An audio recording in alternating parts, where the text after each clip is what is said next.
as far as an alignment goes, God's blessed us with some pretty good alignment of recognizing that time is our one of our biggest assets. And so slowly each daughter finished preschool, and slowly they all kind of entered into homeschooling. And so my wife has basically homeschooled them all the way till now still. That's what they're awesome right now. So the alignment of time, of recognizing, like, if we can, God willing, we can have the time with them, because essentially once you get into school and activities, you're basically driving them all over the place, dropping them off at school and activities, and maybe you're going to get, 2-3 hours with them, maybe, and majority of that's in the car, and then it's them doing homework, and then, so then you look forward to the weekends where you at least get some time with them potentially.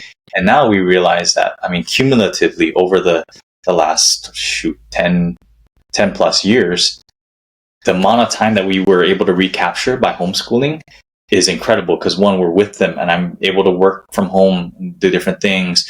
My wife is with them. And so we've just been able to recognize that that's a value of ours. And we're not homeschooling completely because, we don't trust the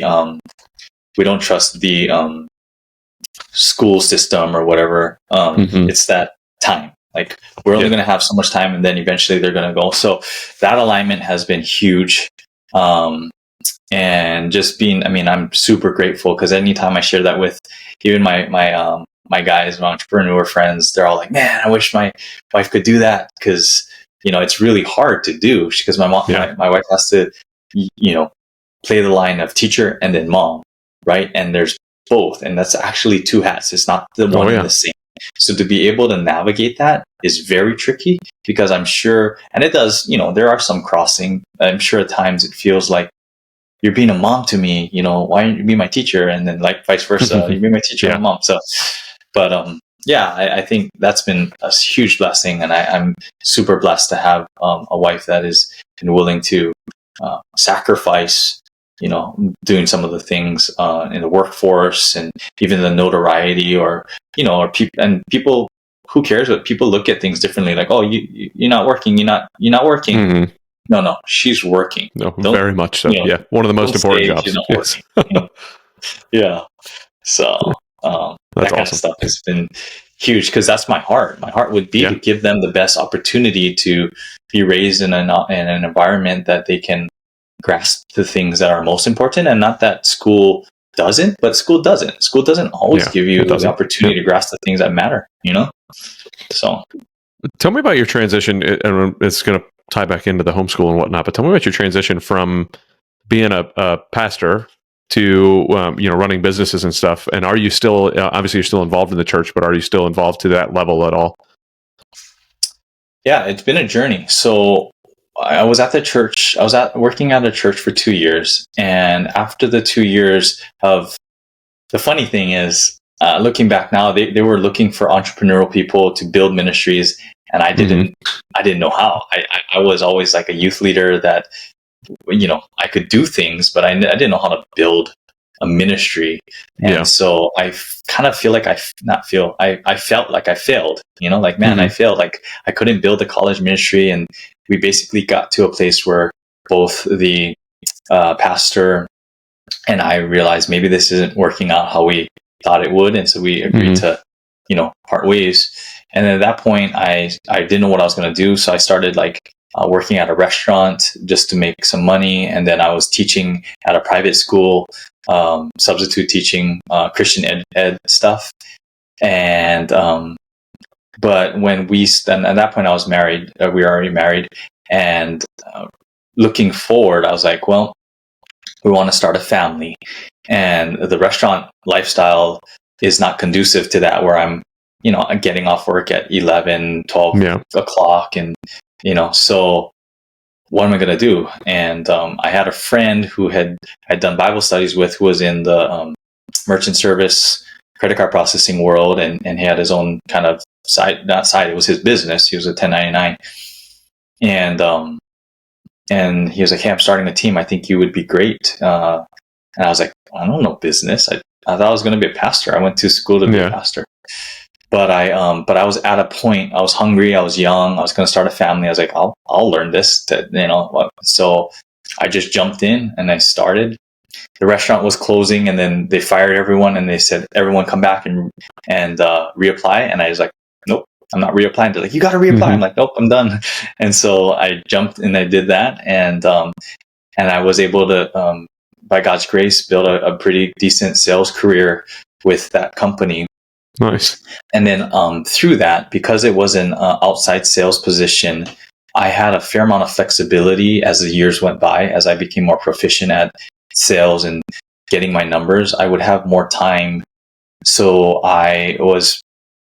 for a while, I was just attending, but eventually we got pretty heavily involved in the church again, where one of my buddies planted a campus. And so because of my background, me and him and my wife and his wife and like a small core team launched a campus. And so at that point, I was kind of thrust back into, I wouldn't say full-time ministry, but we were doing everything from, leadership. My wife was running the kids' church. I was preaching, once a month and doing different things with them and for them with the church. And so pretty heavily, while I was still like doing my other job, I kind of saw it as like, I wasn't getting paid by the church, but I was doing the things of the church, but I was able to like make money here. And it was kind of a cool blend for a season. And over time, God continues to just morph and shift me into different roles, supporting here and there. That was a great season. And now God's kind of placed me in different roles to be able to help bridge the marketplace and the church a little bit. Not completely, because they are different things, but really helping business owners recognize their call. And so one of the things that I'm really excited about, I just got one of my certifications for coaching, is helping coach leaders to identify their call and live purpose rather than just make money.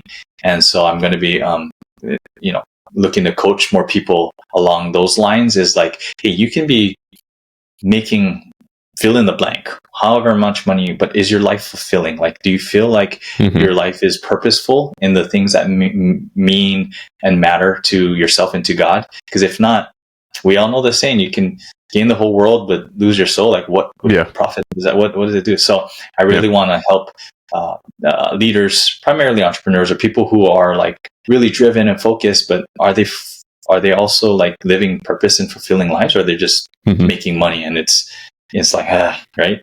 Like, how do you? And so my heart is to coach people to live their purpose according to what their calling is. And that's really exciting for me, and I feel like that's my call. And so do I feel like I'm ever going to get back into the quote pulpit ministry? I don't think so, unless God does a shift maybe. But right now I feel called to help leaders and entrepreneurs live their call, because not everyone's called to the pulpit, but everyone's called, and we are all called to live out what God's called us to do and be and impact. And so we need more people in the quote marketplace, because you got the church and marketplace, whatever, but people who are in business, who are living in a way that represents Christ, that is purposeful, that they love their family, and they are living in such a way that ultimately God gets the glory. Like, if we're doing that, we are the church, we're living it. And so I think I feel like my current season in quote ministry, and it's funny because people wouldn't necessarily call it ministry unless it's in the church. So I'm like, fine, you don't have to call it a ministry. But for me, what it is helping raise the call in the entrepreneur leader space, and help the leaders recognize, look, you still have a mighty purpose. Even if you're not preaching on Sunday, even if you're not the men's ministry pastor, you have a great call within the lane that God's given you.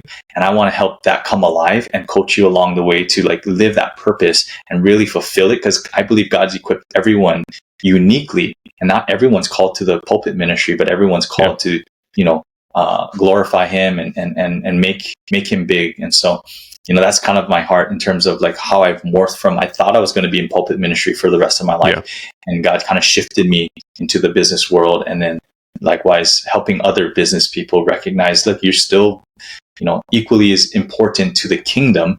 It just looks a little bit different on Sundays in your day to day. For sure. Yeah, and it's and I think that the same. I'd say for my dog is just going nuts over here. I don't know what he's got going on, but goodness gracious.